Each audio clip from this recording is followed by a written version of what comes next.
Avec l'évolution du périmètre de la région Alsace vers celui de la région Grand Est, nous découvrons que nos voisins très proches nous sont en même temps assez inconnus à vrai dire. Nous n'avons pas encore l'habitude de mettre en perspective nos territoires par rapport à nos voisins lorrains et de Champagne-Ardenne.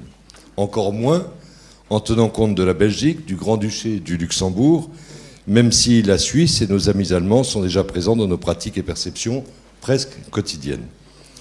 Une grande région européenne, car nord-est, prolongée sur 4 pays qui l'appréhendent en définitive. Pourtant, nous sommes à cette échelle dans la proximité des plus riches et des plus denses régions d'Europe. Nous côtoyons des villes-mondes, capitales d'Europe, avec Bruxelles, Luxembourg, Paris et Bâle, rien de moins. Nous découvrons le Grand Est comme la plus transfrontalière et la plus européenne des régions de France, avec 4 frontières et 45% de frontaliers français. Nous représentons un vrai potentiel, mais en définitive, lequel ? La région Grand Est porte 7 agences d'urbanisme qui se sont mises en réseau, chose pas aussi évidente que ça en définitive, de commencer à travailler en réseau sur la région du Grand Est, je vous le dis, mais ça finira par le faire quand même, pour défricher aux côtés de l'État, des collectivités, des milieux socio-économiques, ce que signifie cette mise en perspective. 2 d'entre elles, celles de Strasbourg et de Lorraine Nord, ont des membres respectivement allemands et luxembourgeois dans leur partenariat.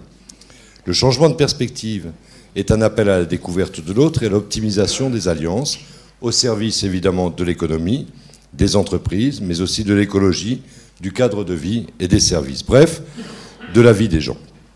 Les agences d'urbanisme se présentent plus que jamais comme des plateformes collaboratives au service des échanges entre les territoires. À ce titre, nous inaugurons aujourd'hui ce cycle de rencontres de l'ADU sur le transfrontalier et la grande région, qui comportera 3 événements. Et nous commençons ce cycle aujourd'hui par une première mise en perspective dans le cadre des Journées de l'architecture, dont le thème est « Architecture en perspective ». Ce sera l'architecture donc de l'Europe aujourd'hui, qui nourrira les 2 autres temps, comme une fondation de cette mise en perspective, clin d'œil à nos partenaires et amis architectes, avec qui, en tant qu'urbanistes, nous travaillons si volontiers. Le cadre de nos relations transfrontalières est donné par la dynamique de l'Union européenne. Or, celle-ci est difficile à défricher, probablement à cause de la difficulté intrinsèque à penser les fondements d'un changement d'échelle. Il ne s'agit pas de reproduire notre culture, locale ou nationale, pour élargir la région, à la région transfrontalière ou à l'Europe. Nous serions non seulement dans une insuffisance politique, juridique, intellectuelle, mais en plus, hors de toute perception efficace pour avancer ensemble. Penser ce changement d'échelle nous serait pourtant d'une grande aide. Jean-Marc Ferry, vous êtes d'ailleurs le frère, parce que comme ça je réponds aux interrogations, le frère de Luc Ferry, que je salue, aborde le sujet par la philosophie, la sociologie et le droit. C'est à partir de cet angle que vous décryptez le projet politique européen. Vous êtes professeur de philosophie politique, titulaire de la chaire de philo de l'Europe à l'Université de Nantes. Vous êtes également professeur honoraire en sciences politiques et philosophie morale à l'Université libre de Bruxelles, directeur du Centre de théorie politique, docteur honoris causa de l'Université de Lausanne, auteur d'une vingtaine d'ouvrages, dont l'idée d'Europe en 2013. Nous sommes très heureux que vous puissiez nous relater votre lecture critique et croisée des visions d'Europe et des visions européennes du monde, et au centre de votre attention, le besoin d'un respect de la diversité face aux appartenances unificatrices, qu'elles soient culturelles, religieuses, nationales. Voilà qui nous parle, nous, imprégnés depuis des siècles de cosmopolitisme et d'humanisme rénant.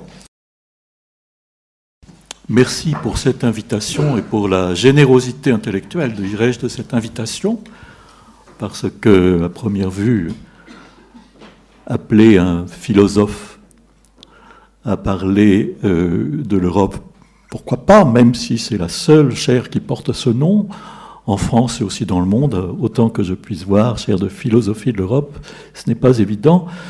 Et j'avais une petite appréhension, c'est que mon propos soit situé assez loin de vos préoccupations, mais on m'a rassuré. à cet égard, et donc avec courage, je vais vous exposer mes réflexions qui partent en partant d'une petite anecdote. Il y a une dizaine d'années, si ma mémoire est bonne, c'était le président Manuel Barroso qui était venu faire un petit discours à Bruxelles, dans une université, celle où j'exerçais à l'époque. Et il avait commencé son discours en disant, en jouant l'étonnement, en disant « Certains parlent du malaise européen. » Malaise européen. Quel malaise européen, demande-t-il. Il n'y a aucun malaise européen.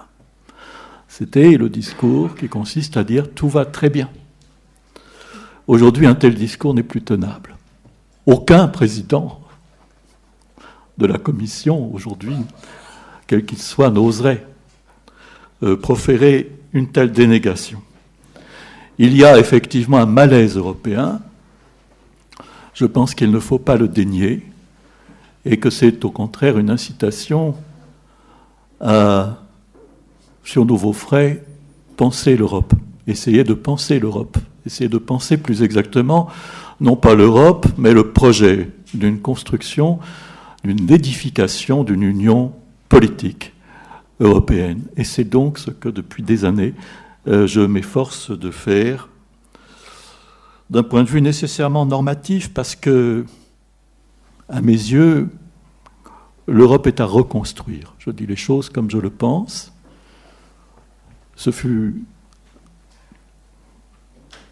comment dirais-je, une mission technocratiquement définie au départ, avec une certaine doctrine qui fut largement inspirée par Jean Monnet, également, bien sûr, aussi par Robert Schuman, et d'autres, et qui a bien fonctionné pendant un certain temps, mais seulement pendant un certain temps. Je situerai à peu près la date rupture vers les années, début des années 90.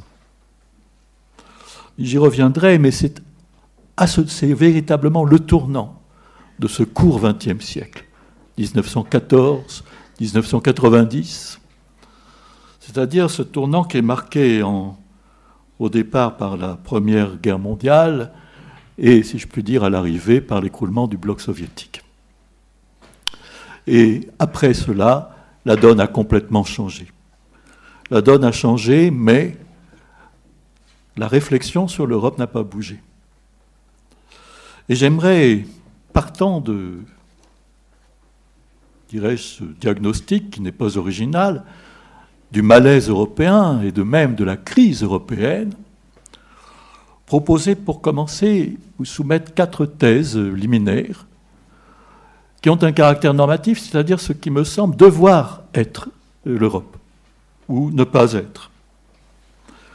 La première thèse, c'est que la question principale, en ce qui concerne l'édification d'une Europe politique, c'est cette question d'intégration. Par quelle voie réaliser une intégration européenne? Comment réaliser une unité de l'espace européen? La deuxième thèse, qui approfondit cette première, c'est que l'intégration européenne, contrairement à ce que l'on entend souvent dans le discours politique, ne doit pas, à mon avis, être seulement fonctionnelle ou systémique, comme on dit, c'est-à-dire une affaire d'ingénierie institutionnelle, le grand marché, la monnaie unique, le gouvernement économique, etc., mais de façon concomitante. L'intégration européenne doit être une intégration proprement civique. C'est-à-dire que les deux aspects de l'intégration, systémique, civique, doivent, autant que faire se peut, avancer du même pas. Qu'est-ce que c'est que l'intégration civique? Pour le dire très simplement, c'est que les gens se sentent appartenir à l'Union européenne, tout simplement. Donc cela suppose que les ressortissants de l'Union puissent former le sentiment d'appartenance à une même communauté de projets et que s'élargisse en conséquence leur conscience de co-responsabilité et de solidarité civique. Ma troisième thèse c'est que l'intégration européenne ne saurait être calquée sur le modèle des intégrations nationales qui, en leur temps, ont bien fonctionné, bien réussi, en ce qui concerne l'Europe, c'est-à-dire sur le modèle vertical des constructions nationales avec les piliers conventionnels d'obligations scolaires, militaires, fiscales. L'intégration européenne obéit, à mon sens, à un tout autre schéma que celui de cette intégration verticale qui a fort bien réussi en ce qui concerne la formation des nations d'Europe. Mais l'intégration européenne épouserait plutôt le schéma horizontal. Et c'est peut-être le cœur de ma thèse, supposant une harmonisation des systèmes juridiques, des concertations régulières entre responsables politiques des États membres et une coordination de leurs politiques publiques, ainsi bien sûr, tous les éléments horizontaux que nous connaissons, la libre circulation des biens, des services, des capitaux, des personnes, la libre installation des citoyens d'Europe sur tout l'espace de l'Union, un décloisonnement de nos espaces publics nationaux, tant sur le versant médiatique ou audiovisuel que sur le versant démocratique ou parlementaire, point qui me semble intéressant et sur lequel je reviendrai. Quatrième thèse, pardonnez-moi de les asséner d'une façon un petit peu dogmatique de cette façon, mais bien sûr je m'engage à les développer. Dans la mesure où l'horizon est et reste l'union politique. Dans cette mesure, il semble que l'intégration européenne ne puisse être étatique, c'est-à-dire culminer dans la construction d'un État, en général fédéral, et de toute façon supranational. Je parlerai volontiers, et c'est le point difficile, et qui est en même temps le nœud même, ce nœud de la difficulté est aussi celui d'une thèse que je crois originale par rapport au paysage que je connais. Je parlerai d'une intégration post-étatique. Alors comment est-ce possible ? Comment une intégration politique peut-elle se dispenser de passer par un État ? Un État, j'entends un État qui capitalise en quelque sorte le monopole de la souveraineté. Dans cette perspective, le pouvoir légitime, dans la perspective horizontale, post-étatique, procède sur un socle essentiellement relationnel, à dominante horizontale, comme je l'ai dit, suivant certains principes qui sont ceux de la concertation des États, de la coordination de leur politique publique, du partage des souverainetés, de la coopération, plutôt que sur le mode vertical d'une subordination des États membres à une puissance publique supranationale qui capterait les principales ressources de souveraineté. Je pense qu'un tel schéma horizontal, qui parfois étonne, se laisse pressentir par le droit communautaire lui-même. D'abord, l'Union européenne, si l'on s'en remet au vocabulaire consacré, n'est pas un territoire, mais un espace. Alors souvent, les fédéralistes regrettent que l'on ne parle pas de territoire. Mais justement, je pense que le mot « espace », qui évite en quelque sorte la notion de territoire, est tout à fait approprié. Ensuite, les pouvoirs publics de l'Union européenne ne disposent pas de ce que dans le jargon on nomme « compétence de la compétence ».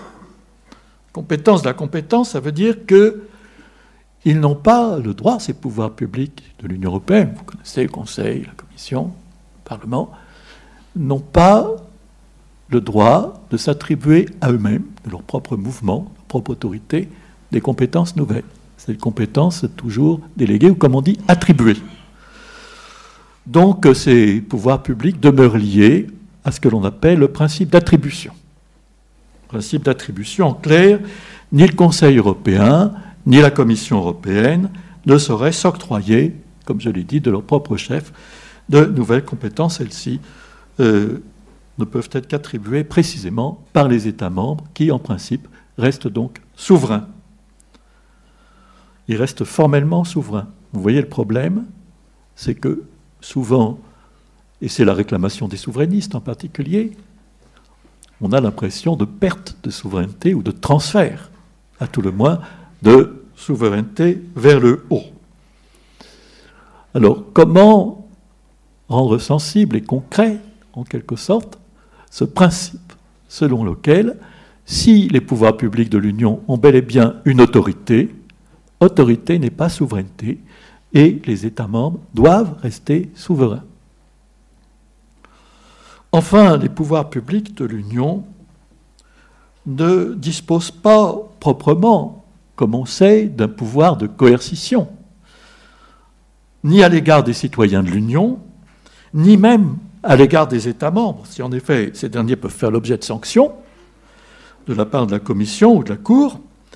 Eh bien, le fait est qu'ultimement, ils disposent, comme on l'a vu récemment, de ce que l'on appelle pudiquement un droit de retrait, c'est-à-dire en clair un droit de sécession, ce qui est une marque de souveraineté négative. Il n'y a ni une armée fédérale, ni une police fédérale, ni une justice fédérale qui soit d'actualité, par quoi l'expression États-Unis d'Europe, volonté employée, est fallacieuse et trompeuse. Les États-Unis d'Amérique sont une nation. Et en son temps, Tocqueville ne s'y était pas trompé. Il disait un État national fédéral à propos de l'Amérique. Rien de cela en ce qui concerne l'Union européenne. La comparaison avec les États-Unis d'Amérique n'est pas pertinente. Les nations d'Europe n'ont rien à voir avec des États tels que la Caroline du Sud ou la Virginie. Alors voilà les 4 thèses qui ne s'appuient pas sur un vœu personnel, ne s'appuient pas non plus sur une supposée intention originaire des pionniers de la construction, qui en général étaient des fédéralistes, mais sur ce que, qu'on le veuille ou non, me paraît se dégager des quelques 50 années de pratiques dominantes et dominées par la méthode communautaire, ce qu'on appelle la méthode communautaire, laquelle, depuis quelques lustres, c'est vrai, a été subvertie. Et je crois que c'est aussi là un aspect de la crise. Parce qu'un paradoxe tient à ce que j'appellerais volontiers la dérive supranationaliste, celle qui se réclame d'un fédéralisme exécutif ou d'un gouvernement économique.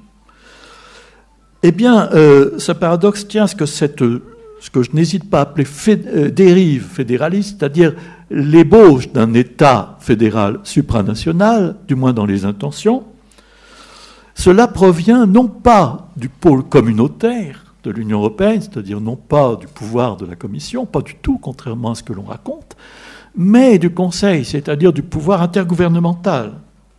Un intergouvernementalisme que l'on peut dire rationalisé, ou c'était du moins l'intention, dans un sens bicéphale. C'est le fameux Merkozy, le fameux tandem franco-allemand qui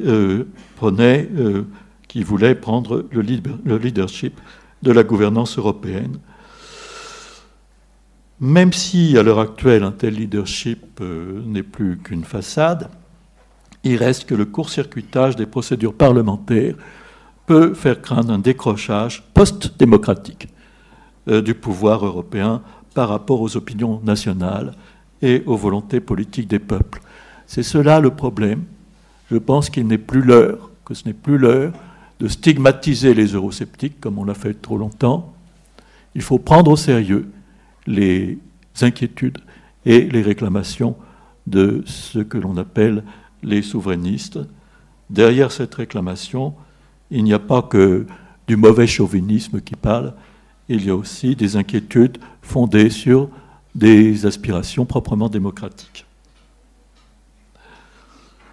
Alors, au-delà des propositions de formules diverses, parmi lesquelles celle de fédération d'États, comme Jacques Delors l'avait proposé, ou aussi certains collègues, ou des juristes assez connus comme Olivier Beau, ou encore fédération plurinationale, ce qui à mon avis est un concept peut-être plus fin, plus intéressant, chez un juriste Hugues Dumont. Ces formules me semblent assez appropriées, mais au-delà, il existe dans la tradition philosophique une grille d'intelligibilité pour rendre raison de ce que l'on peut appeler la structure de base ou constitution profonde de l'Union européenne. Le problème, un des grands problèmes, c'est de comprendre ce qui se joue aujourd'hui avec la construction européenne. Quelle est sa structure? Vous savez, Delors avait dit « objet politique non identifié ». Il faut identifier cet objet politique en devenir, en processus. Quel est-il? Dans la tradition philosophique, il y a des moyens de comprendre, des outils. Comme disait Deleuze, il y a des outils qui permettent de comprendre de quoi il y va. Cette grille de lecture philosophique, elle m'a été offerte avec le concept de cosmopolitisme juridique. Cosmopolitisme juridique, tel qu'il a été élaboré il y a bien longtemps, ça fait plus de 220 ans, par Emmanuel Kant. Kant dans son projet de paix perpétuelle. Et pour autant que le concept s'en révèle pertinent pour l'Union européenne, il est alors permis de situer cette union comme une union transnationale. Et c'est ça le point important, à mes yeux, c'est cette idée, évidemment, qui rejoint la notion d'horizontalité, c'est cette idée d'une union transnationale plutôt que supranationale ou même post-nationale, ce qui, à mon avis, est une erreur. Les nations doivent être maintenues, bien sûr, et même protégées, mais il faut créer du transnational. D'où l'importance, à mes yeux, du schéma horizontal de l'intégration, plutôt que vertical. C'est là la question de ce que j'ai appelé le nomos, c'est-à-dire la loi, la structure, l'organisation, l'architecture fondamentale de l'Union européenne telle qu'elle se joue. C'est difficile aujourd'hui de dire ça y est, c'est fait, ça va dans tel sens plutôt que tel autre, rien n'est joué. Et même l'Europe, comme on dit, c'est-à-dire le projet européen, est une aventure qui peut échouer. La question du nomos, de l'Europe politique, c'est-à-dire le problème d'une forme politique appropriée à l'Union européenne. Pourquoi c'est un problème? Parce que nous ne disposons d'aucun modèle. Ni la nation, une grande nation européenne, comme le veulent certains politiques, c'est un leurre. Les États-Unis d'Amérique, oui. L'Union indienne, oui. Pas l'Europe, pas l'Union européenne. Pour des raisons dont on pourrait discuter. Ce n'est pas non plus un empire. Et nos modèles, c'est soit la nation, soit l'empire, soit, si l'on remonte beaucoup plus loin, la cité à l'ancienne. Mais aucun de ces modèles ne vaut pour penser, pour comprendre, concevoir l'architecture qui se joue en ce qui concerne l'Union européenne. Et c'est pourquoi j'ai recours à ce philosophe qui, généralement, ne passe pas pour un visionnaire, même si on le considère comme l'un des plus grands, pour ne pas dire le plus grand, parmi les contemporains au sens large, Emmanuel Kant, 1795, projet de paix perpétuelle. J'y reviendrai. La réponse que je propose nous portera en même temps à une autre question, qui n'est plus celle du nomos, c'est-à-dire de l'architecture, la loi fondamentale de l'Union, mais la question de l'éthos. L'éthos de l'Union, ça veut dire quelle est l'attitude aujourd'hui qui convient à l'être européen. Qu'est-ce que c'est qu'être citoyen européen? Qu'est-ce que cela suppose? Et en particulier un éthos de ce que l'on appelle dans la psychologie la décentration. Se mettre à la place d'autrui. Être capable de se concerter, être capable de s'ouvrir à d'autres points de vue conscients. Car outre qu'il faut pouvoir réconcilier des peuples naguère ennemis, et combien, ce qui suppose un certain partage des mémoires, travail qui reste à faire, il s'agit de former ces peuples et leurs gouvernants à donc une éthique de la concertation. Et là, ça devient très concret parce qu'il faut gouverner ensemble. Une éthique de la concertation selon des principes de réciprocité, de co-responsabilité, de solidarité, ce qui suppose une culture politique commune. Mais avant tout, et compte tenu de la crise de légitimation dont souffre aujourd'hui le projet européen, qui est devenu dans certaines régions, dont la France, en tout cas celle de l'intérieur, comme on dit chez vous, eh bien, est devenu le mauvais objet politique par excellence. Ça ne se vend pas, l'Europe. Donc, compte tenu de la crise de légitimation dont souffre aujourd'hui le projet européen, se repose la question du sens, de la destination du processus, c'est-à-dire le télos, en grec, ça veut dire la finalité, que les pères fondateurs situaient dans l'édification d'une Europe une, et plus loin que les pères fondateurs, parce que cette expression nous vient, à vrai dire, de Nietzsche, qui souvent, et à tort, passe pour un nationaliste, alors qu'il était farouchement antinationaliste, et pour l'Europe. Il disait même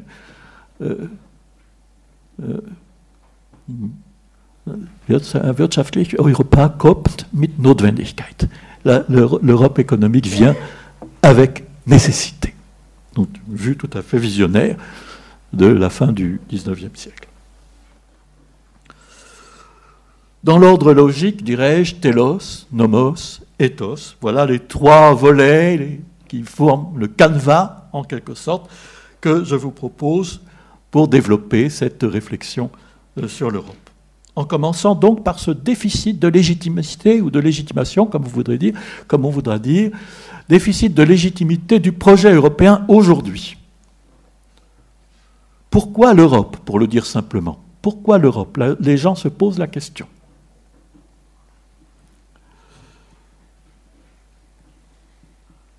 Depuis environ 20 ans, je dirais plus que ça, 25 ans, le projet européen subit un déficit sévère de légitimité. Et cette situation préoccupante se laisse relier à des événements de grande importance qui ont marqué le tournant du siècle passé. C'est notamment la chute du mur de Berlin, l'écroulement du bloc soviétique, donc la fin du monde bipolaire, comme on disait, l'éloignement supposé de la grande menace pantoclastique de destruction totale de l'humanité, menace nucléaire, et la montée en puissance d'une idéologie dont le coup d'envoi est marqué par l'arrivée au pouvoir de Ronald Reagan et de Margaret Thatcher, à peu près la même année, aux alentours de 1990. Voilà le tournant, à mes yeux, le tournant décisif, qui marque le départ de la crise de légitimation du projet européen. Pourquoi? Parce que, pour le dire simplement, voyez-vous, au lendemain de la guerre, la légitimité de ce projet était claire. Le sens du projet européen était tout à fait évident. Plus de guerre civile, disait-on, européenne. Plus de guerre entre les nations d'Europe. Donc le grand défi, c'était la paix, tout simplement. La grande légitimation, comme la motivation, c'était établir la paix, côté européen. Côté américain, enrayer l'expansion soviétique. Et pour ça, créer une Europe libre et prospère. Eh bien, voyez-vous, des deux côtés, en fait, de la légitimation, aussi bien proprement européenne qu'américaine, eh bien, ça s'est plus ou moins, non pas écroulé avec le mur de Berlin, ce serait une image un peu forte, mais érodé. Parce qu'à tort ou à raison, avec la chute du bloc, la chute du mur et l'écroulement du bloc soviétique, on a pensé, à tort ou à raison, que le danger de guerre nucléaire, de guerre totale, était écarté. Donc la légitimation première du projet européen passait à l'arrière-plan. Et puis surtout, les politiques n'ont pas su donner de légitimation de relève. Ce qui fait qu'on a continué à fonctionner avec des arguments un peu simples, du genre, attention, c'est comme le vélo, il faut continuer à pédaler, parce que sinon on tombe, vous voyez, ce n'est pas d'une très très grande valeur politique ni spirituelle, ou continuer, souriez, c'est européen, c'est bien, etc. Bon, on perdait le sens, le discours devenait creux, et on commençait à prendre vraiment, franchement, les gens pour des imbéciles. on n'a pas su proposer de vrai sens, de vraie destination pour le projet européen après l'effritement du motif fondateur de la construction européenne.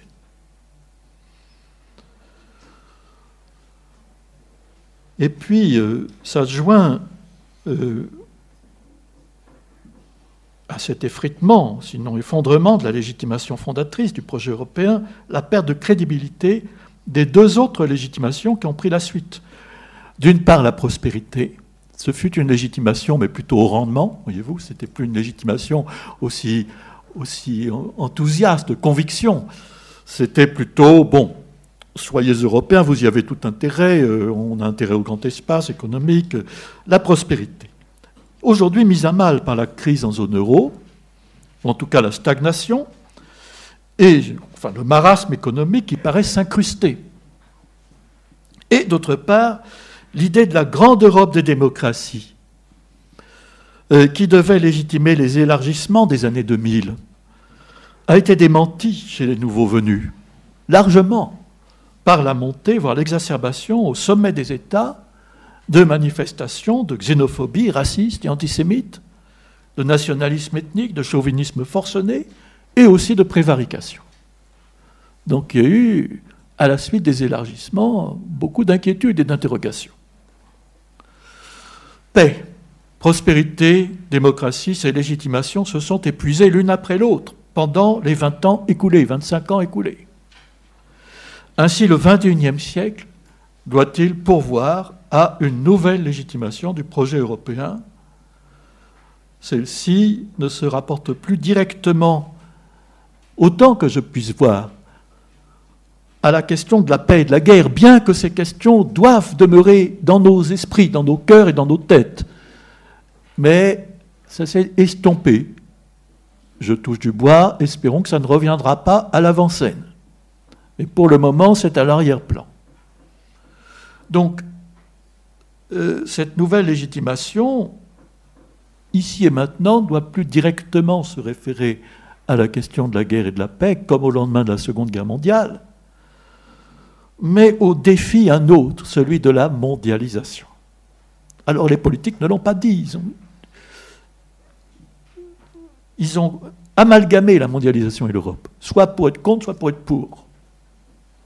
Le tableau que je vous propose entend rendre compte des différentes positions relatives à la forme politique de l'Europe, suivant les interprétations du projet européen et des évaluations que l'on fait de la mondialisation. Très simplement, en abscisse, vous avez une imputation concernant la fonction de l'Europe. On pense parfois qu'elle n'a pour autre fonction que l'adaptation économique à la mondialisation. D'autres pensent qu'elle a pour fonction le rattrapage ou la reconquête politique de la mondialisation économique avec un risque de subversion des États par les marchés. Et puis, en ordonnée, vous avez les deux évaluations très simples. Soit on considère que la mondialisation est une mauvaise chose, soit on considère que c'est une bonne chose, tout simplement. Je n'ai pas cherché des finesses ici. Et si vous croisez ces deux doubles paramètres, vous avez les 4 positions idéales typiques qui sont dans le champ. Par exemple, si vous pensez que l'Union européenne, la construction européenne n'a pas d'autre fonction que l'adaptation pure et simple à la mondialisation économique, et que cette mondialisation est une mauvaise chose. Bah, c'est logique, dans ce cas-là, vous prononcez pour une position de souverainisme national, qu'elle soit de gauche ou de droite. C'est pour ça que l'Europe crée de nouveaux clivages, qui ne sont plus ceux de la droite et de la gauche.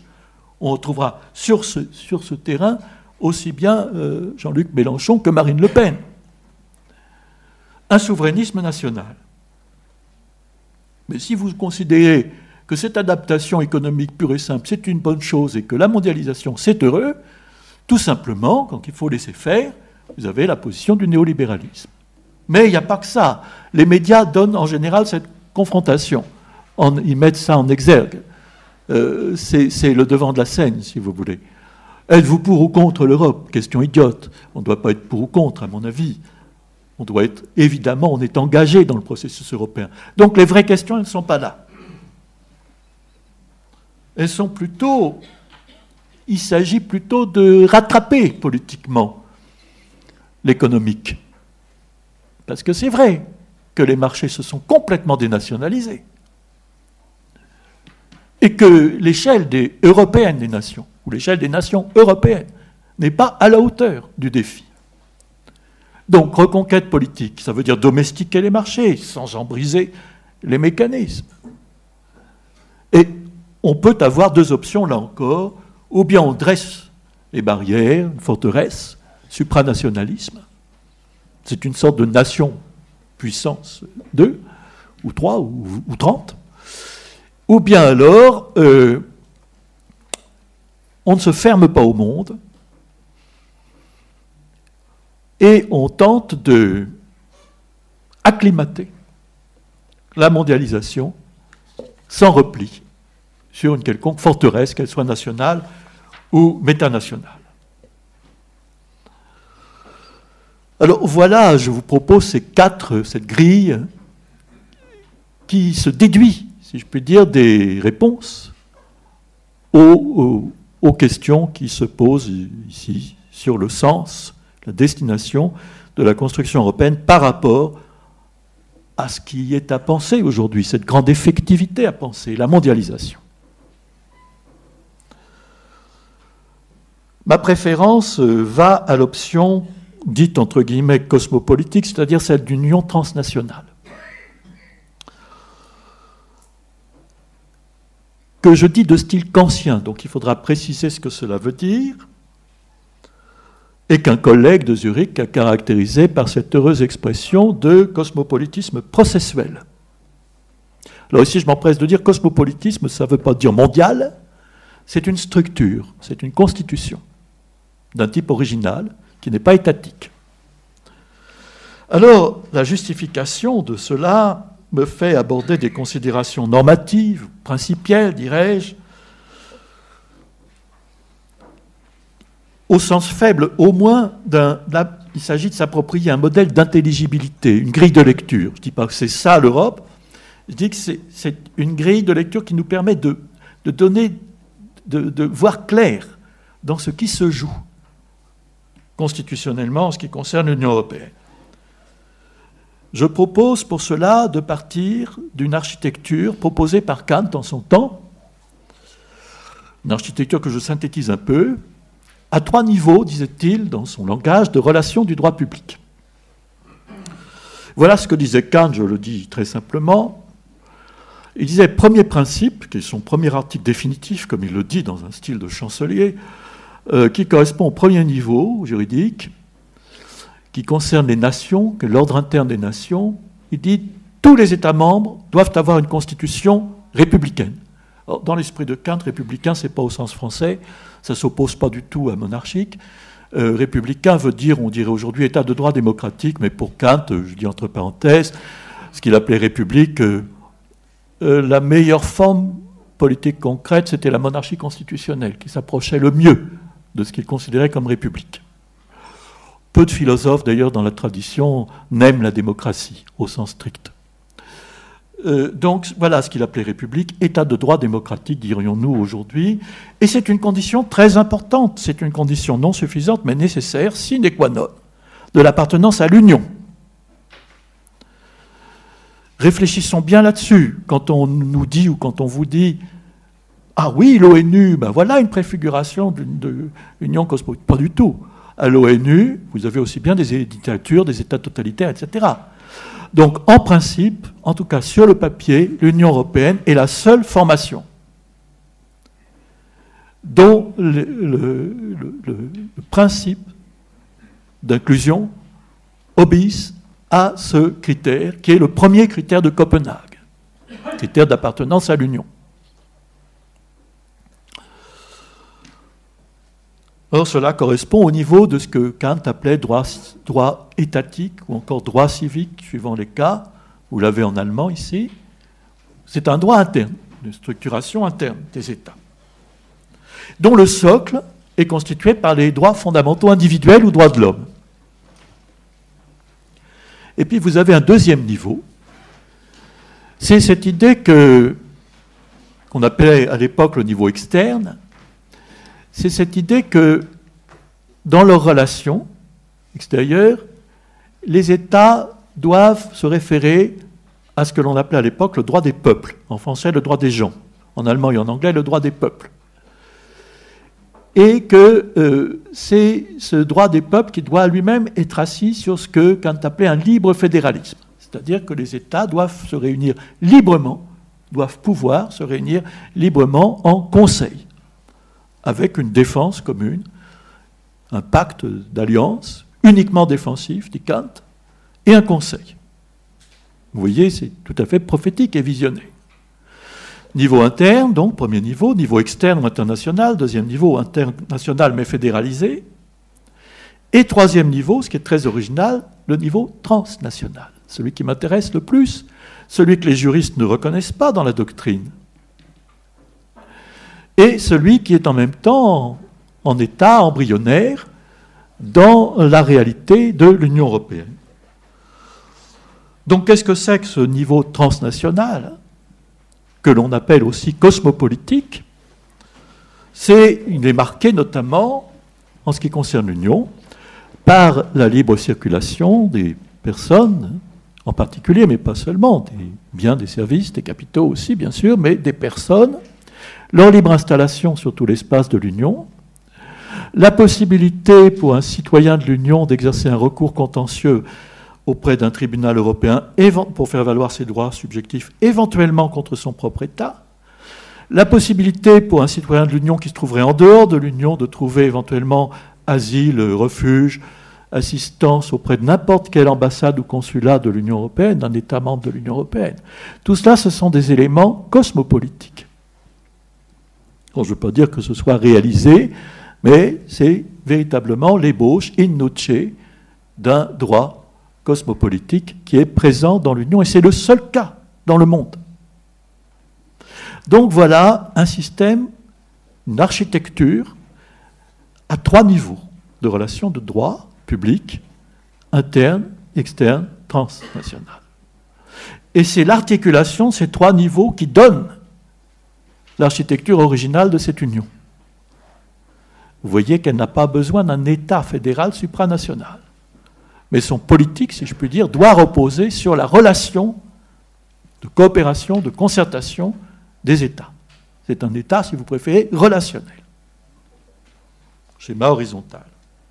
Or, quelles sont les missions politiques de l'Union par rapport à ses États membres et par rapport à l'enjeu démocratique? Il y a une mission disciplinaire qui est bien connue, c'est faire intégrer aux États membres un ordre juridique européen, bien sûr. Il serait peut-être utile d'analyser de près les phénomènes de rejet, de résistance émanant des peuples, des sociétés civiles, des administrations nationales. Pour le moment, le Parlement européen n'est pas le théâtre ou l'arène où s'explicitent les contentieux de cet ordre.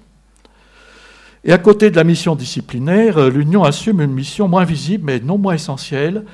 Il s'agit d'une mission préservatrice, c'est-à-dire protéger les synthèses stato-nationales, lesquelles sont propices à une intégration civique réussie. La nation en Europe, c'est le meilleur cadre d'intégration, historiquement parlant, ainsi qu'à la stabilisation d'une culture politique démocratique. Donc il semble important, une mission pour l'Union européenne de protéger les nations en son sein. Alors cela suppose évidemment des limites raisonnables à l'ouverture, soit pour l'Union un principe de fermeture qui soit clair. La question se pose notamment aujourd'hui. Il faudrait déjà être ferme sur les critères de Copenhague, sur lesquels nous pourrons revenir, mais dont j'ai évoqué le premier, qui est l'adhésion des États et de leur population, idéalement, au principe de l'État de droit démocratique, aux droits de l'homme. Ce qui a été établi par les traités d'Amsterdam et de Laken, notamment le traité de Laken où il est dit, peut-être jette-t-on là un peu loin le bouchon, la seule frontière que trace l'Union européenne est celle de la démocratie et des droits de l'homme. Ça veut dire la seule frontière absolue. La vraie condition, c'est, qui n'a d'ailleurs été plus ou moins respectée par la suite, c'est que les États soient véritablement et intériorisés cette culture publique. Alors cela suppose aussi un référent constitutionnel qui dispose d'une réelle force structurante pour fixer un sentiment d'appartenance et d'adhésion politique et puisse de façon plausible être adopté à l'unanimité de quelques 30 États ou peuples. Une constitution pour l'Europe. Ça risque de devenir le serpent de mer des projets de relance. En matière d'ingénierie politique, l'imagination institutionnelle est féconde. Chacun y va de sa réforme. Mais justement, c'est l'ingénierie institutionnelle en tant que telle qui est le piège. Et je pense, j'essaierai de dire à quelles conditions on peut échapper à ce piège un peu technocratique de l'ingénierie institutionnelle pour penser une constitution. Comment agencer, c'est une question, la démocratisation de second niveau, car c'est la question qui se pose ici, je crois, c'est-à-dire au niveau des relations entre les États membres, car le politique européen se joue bien à ce niveau, le niveau peu visible pour les opinions nationales. La démocratie dans l'Union, elle est normalement assurée au premier niveau, c'est-à-dire au niveau interne des États membres. Le cadre communautaire, lui, a un rôle disciplinaire qui consiste notamment à offrir aux citoyens des recours juridictionnels supranationaux. Cependant, le rôle spécifique de la pratique interétatique, intergouvernementale ou communautaire de l'Union européenne, c'est la socialisation des relations interétatiques, internationales, internalisées, si vous préférez. La remarque avait été faite par Jacques Delors,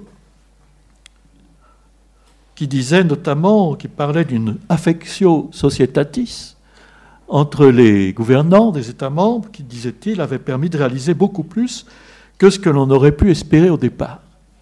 Donc, cette relation d'affectio societatis, de sociabilité, si vous préférez, entre les dirigeants, a joué un très grand rôle à l'époque des 6 puis des 12 pour la réalisation de l'Union européenne.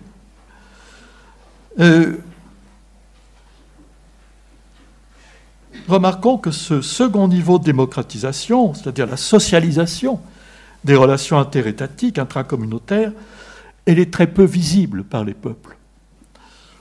Elle est vécue par les gouvernants. C'est là que les gouvernants ont le sentiment d'exercer vraiment le pouvoir, de maîtriser le destin historique. Et voyez-vous, je crois que l'un des motifs profonds de l'adhésion de la plupart des responsables politiques à la cause européenne, de ceux qui sont aux affaires, comme on dit, c'est qu'ils font l'expérience, la cruelle expérience, de l'impuissance au niveau national. Et donc c'est au niveau, ce second niveau-là, qu'ils ont le sentiment de recouvrer quelque chose de la souveraineté perdue. Au total, je dirais qu'on peut parler d'une menace qui pèse sur l'Europe, qui est une menace, dirais-je, centrifuge. Elle est représentée notamment par 2 éléments. Il y a d'une part une orientation que l'on peut dire utilitariste et chauvine, d'une attitude qui suit le principe de ce que l'on appelle les Mutual Benefit Society, c'est-à-dire l'idée qu'est-ce que j'apporte à l'association, qu'est-ce que j'en retire. Vous voyez le Give my money back de Thatcher, c'est-à-dire la façon de considérer l'Europe comme un club, une société de bénéfices mutuels. Et cela, je crois, évacue tout esprit de tout civisme européen, tout dévouement, en quelque sorte, à l'idée d'une Europe politique. Ce modèle, que l'on peut dire britannique, a été très largement suivi par les nouveaux venus, slaves et baltes, dans l'Union européenne. Et puis il y a cet autre élément centrifuge, qui n'est pas utilitariste celui-là, mais, dirais-je, un comportement identitaire et xénophobe qui tend à s'installer dans certains États aujourd'hui. Pensez à la Hongrie, sans parler de la corruption politique comme en Roumanie ou en Bulgarie qui existe toujours. Se pose à partir de là la question d'un ethos européen. C'est le troisième volet que j'aimerais évoquer. Pour l'intégration transnationale, comment communiquer ça? L'ingénierie institutionnelle ne suffit pas. Tout ce qui va dans le sens d'une intégration fonctionnelle ou systémique est insuffisant. Il faut développer une attitude et un ethos. Et donc, il faut un nouvel ethos européen pour conférer au pouvoir politique une assise transnationale. Donc, plutôt que de faire fond sur des dispositions institutionnelles, je propose de considérer les ressources civilisationnelles de l'Europe, qui me semblent importantes, parce qu'entre l'unité voulue, espérée, du cadre politico-juridique et la pluralité des identités et des souverainetés nationales, il faut une médiation. Une médiation est requise pour faire tenir ensemble les États. Et je pense à la médiation que représenterait une culture publique commune, elle-même, étayée par une mémoire historique partagée.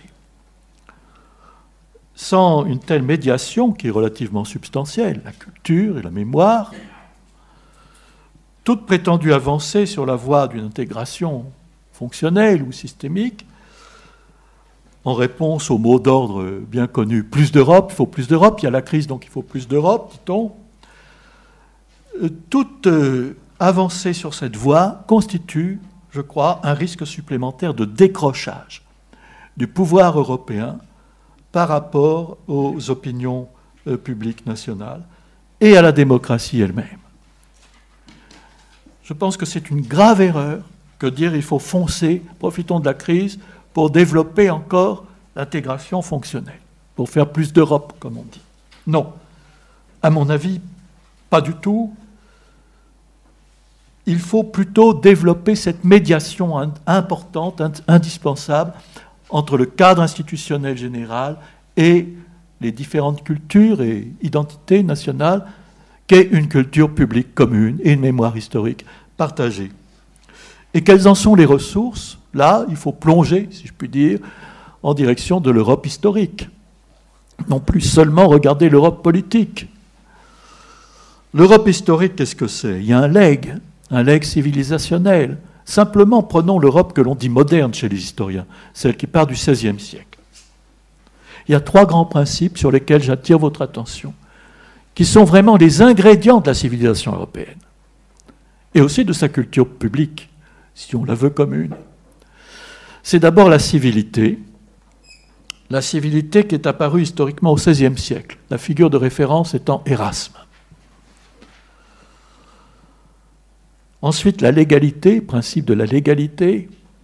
Un siècle plus tard, à la charnière du XVIIe et du XVIIIe siècle, Locke, John Locke.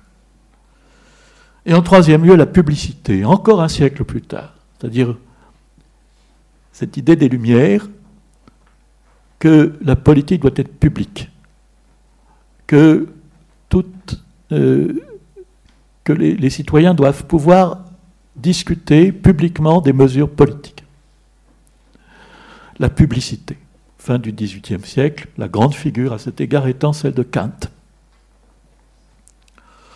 Les civilités, l'égalité, publicité. Voilà les trois grands principes.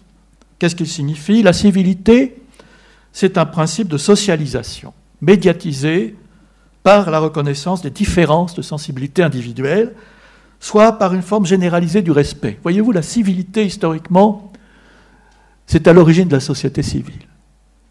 Et en allemand, société civile, c'est le même mot, la même expression que société bourgeoise. C'est vraiment le principe de la bourgeoisie qui voulait se distinguer à la fois de la classe paysanne, la rusticité paysanne, et de l'aristocratie, la courtoisie aristocratique, qui n'est pas la civilité bourgeoise. La classe bourgeoise s'est formée, qui est la vraie classe universelle à mon avis, s'est formée sur ce principe de civilité. Donc qu'est-ce que ça voulait dire? Il fallait pouvoir sortir du village et de la famille sans heurter les sensibilités étrangères. Donc il fallait être poli à la manière d'une pièce de monnaie bien polie qui passait de main en main. C'est l'image qu'utilise Hegel pour parler de la société civile. Cette politesse, au sens littéral du mot, c'est la civilité. Il ne faut pas heurter les étrangers. Il faut pouvoir commercer avec eux. Il faut pouvoir ouvrir le monde. C'est très important, la civilité. 16e siècle. Bien sûr, et après. Après, jusqu'à quand, je ne sais pas. Un siècle plus tard, la légalité. Qu'est-ce que ça veut dire? La légalité, c'est le principe de contention de la violence sociale et de limitation de la violence politique, qui suppose la médiation du droit des personnes privées et de leur intégrité. Or, concrètement, ça veut dire aussi, par rapport aux politiques, que désormais, aucune mesure politique n'est légitime si elle n'est pas assortie d'un acte juridique. Il faut que tout soit en voie de droit, et non pas, sinon c'est une voie de fait. Pourquoi? Pour que ce soit opposable à tous, pour que ça puisse être connu et discuté. D'où, immédiatement, le principe de l'égalité s'ouvre sur le principe de publicité, nul n'étant censé ignorer la loi. Donc la publicité, c'est un principe de formation d'opinion à la raison, suivant le concept du XVIIIe siècle, des Lumières. Opinion publique ne voulait pas dire ce que ça veut dire aujourd'hui, qui est un agrégat statistique d'avis privés que les instituts de sondage rendent public. Non, opinion publique, ça voulait dire opinion éclairée, opinion formée à la raison. À la raison de quoi? De la discussion dans les salons, les clubs, les cafés, etc. de l'époque. Donc, formation de l'opinion à la raison, médiatisée par les preuves critiques de discussion publique. Et c'est ça qui a ouvert la critique publique. C'est ça qui a fait que les mesures politiques ont pu être soumises à la critique. Le règne de la critique, qui est ce règne de la bourgeoisie triomphante à l'époque de la Révolution. Voilà. Historiquement, la civilité, la légalité et la publicité ont été organisées dans l'espace européen. Et là est notre problème d'aujourd'hui. Ces trois principes essentiels, toujours valables, plus que jamais, donc ils sont notre legs civilisationnel, si on veut des ressources pour l'Europe, pour une culture publique commune, eh bien, elles ont été historiquement organisées sous un quatrième principe, qui est le principe de souveraineté. Et c'est le problème d'aujourd'hui. Il s'ensuit que la civilité, eh bien, du coup, elle apparaissait dans le cas des nations, elle était à la société civile, ce que la légalité est à l'état de droit, et ce que la publicité est à la médiation entre la société et l'État, c'est-à-dire l'espace public. C'est comme ça que l'architecture des nations, eh ben, c'est un peu cela, des nations démocratiques, j'entends. Civilité, société civile, légalité, état de droit, publicité, espace public, qui sert de médiation entre la société et l'État. Ça, c'est ce qui valait, n'est-ce pas, pour l'architecture des nations. Alors, l'espace public revêt une valeur stratégique centrale pour l'état de droit démocratique. Il gère la tension entre, d'une part, le pôle du commun, la volonté politique souveraine, n'est-ce pas, l'autonomie civique, agencée sur le principe de souveraineté populaire dans la tradition démocratique, et d'autre part le pôle, dirais-je, non pas du commun, mais de l'universel, c'est-à-dire les droits fondamentaux, la justice politique agencée suivant le principe de l'état de droit. Donc vous voyez le problème aujourd'hui, tel qu'il s'exprime dans l'expression même état de droit démocratique, c'est qu'il faut mettre en équilibre les deux pôles, état de droit, c'est-à-dire les droits fondamentaux, les droits de l'homme par exemple, et démocratie, c'est-à-dire la volonté du peuple. Ça ne coïncide pas toujours.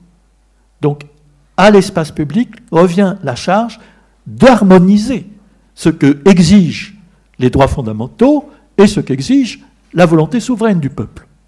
Il y a des cas de conflit, bien entendu. L'espace public joue ce rôle, en quelque sorte, de médiation qui permet de rendre compatibles ces deux grands pôles de la légitimité que sont la justice politique, droits fondamentaux, et l'autonomie civique, c'est-à-dire la souveraineté populaire. Alors, le fait est que ces trois principes civilisationnels, donc disais-je, ont été organisés sous le principe de souveraineté, alors qu'une telle organisation est devenue insuffisante et illusoire je parle de l'organisation sous le principe de souveraineté.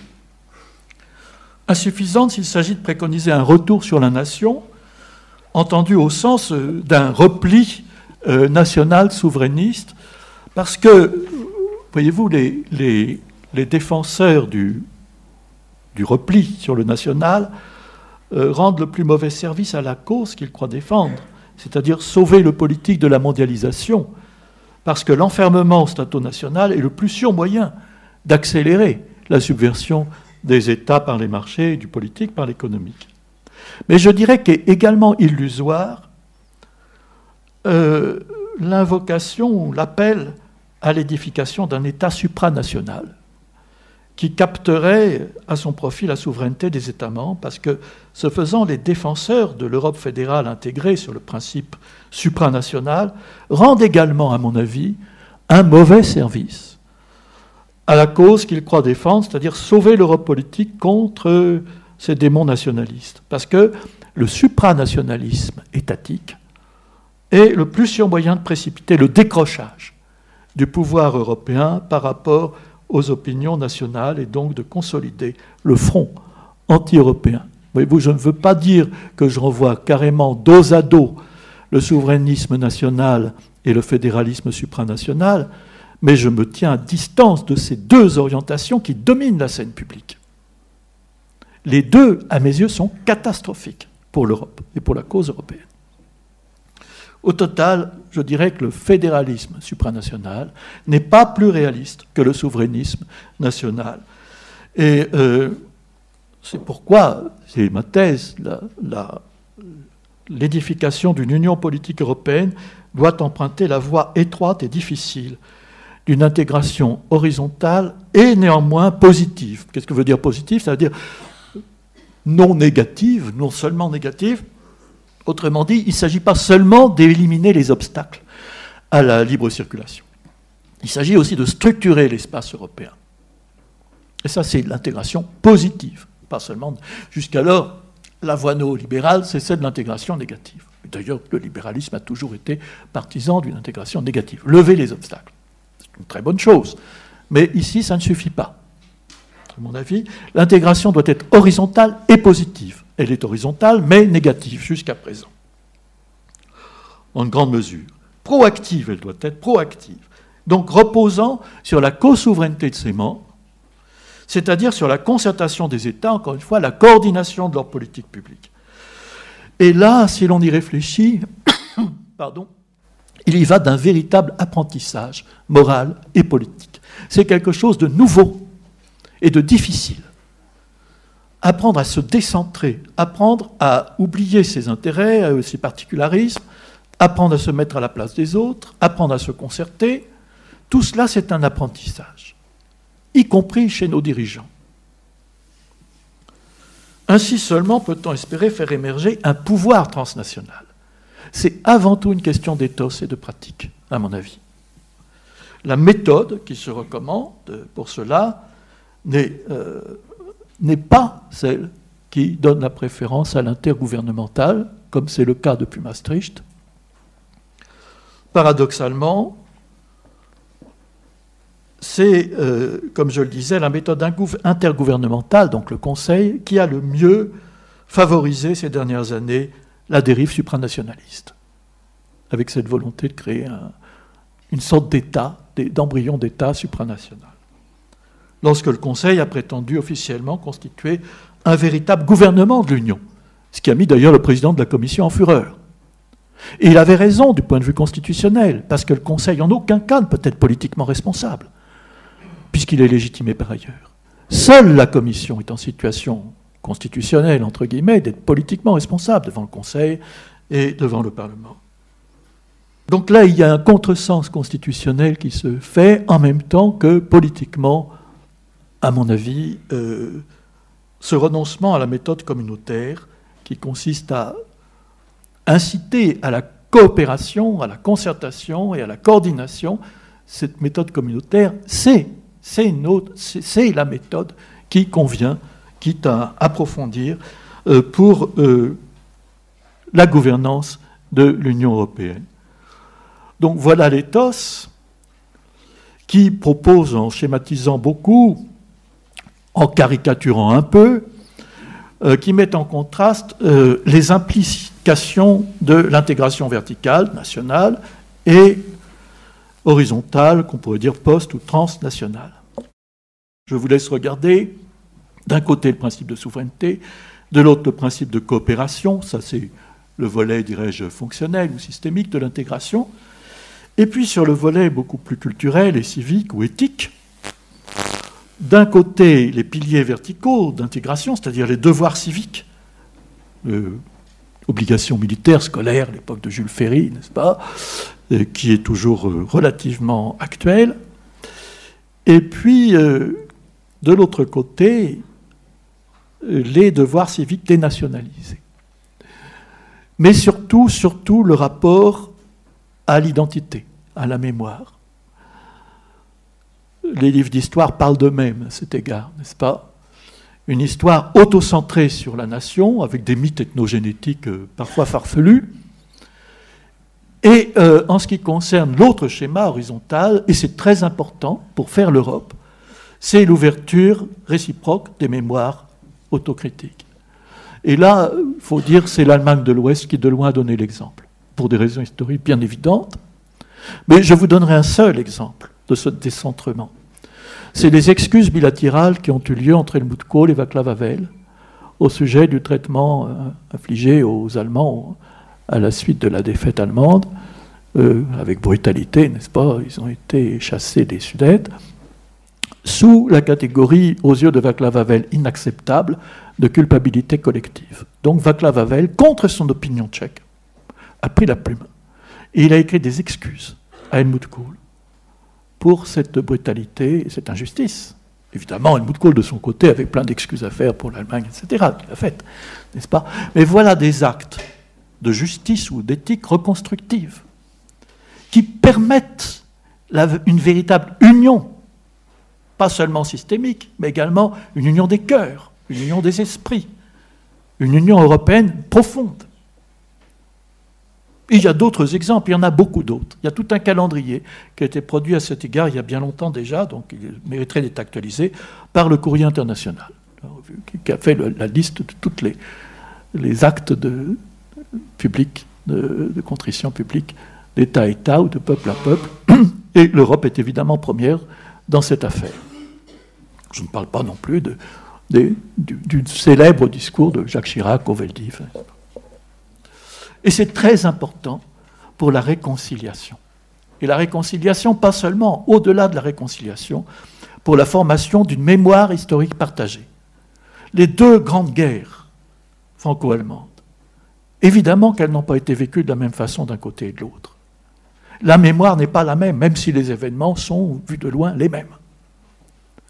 Sur l'écriture de cette histoire, il y a encore beaucoup de travail à faire entre Français et Allemands. Et c'est ça, le travail de reconstruction, qui est important.